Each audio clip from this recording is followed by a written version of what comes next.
আমাদের সামনে এই মুহূর্তে উপস্থিত হচ্ছে মিস্টার রায়হান। রায়হান, কেমন আছো? ভালো ভালো আছেন? রায়হান, একটু শাউটলি বলো, কেমন আছো? এই তো আমি ভালো আছি। আপনি ভালো আছেন? এখন মনে হচ্ছে তুমি সত্যিই ভালো আছো, এতক্ষণ মনে হচ্ছে দুর্বল ভালো আছো। রায়হান, তুমি তো কালকে নতুন করে নতুন একটা জিনিস শিখছো। মানে আমি যতটুকু জানি তুমি এর আগে ডেস্কটপ নিয়ে কখনোই কাজ করো নাই।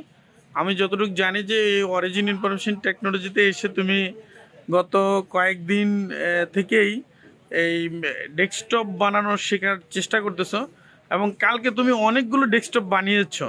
এই যে তোমার প্রথম যে অনুভূতিটা, এটা কেমন লাগতেছে? খুবই ভালো লাগতেছে, অবশ্যই ভালো লাগবে। একটা জিনিস শিখে অবশ্যই ভালো লাগবে। আমার এই যে কনফিগারেশন করছো বা এই যে পিসিটা তৈরি করছো, এতে তোমার কোনো বিলম্বিত হয় নাই তো?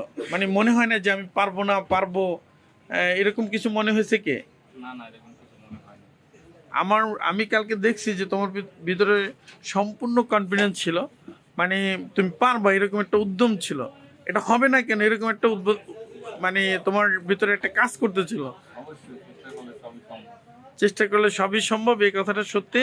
রায়হান, এর পরবর্তী যদি আরো ভালো মানের পিসি আসে, মানে আরো দামি কনফিগারেশনের পিসি আসে, তুমি কি বানাতে পারবা? অবশ্যই পারবো। যাক, তোমাকে আল্লাহ সহায়তা করুক। এবং এই অরিজিনের সাথে থেকে তুমি আরো অনেক অনেক ভিডিওতে আসো।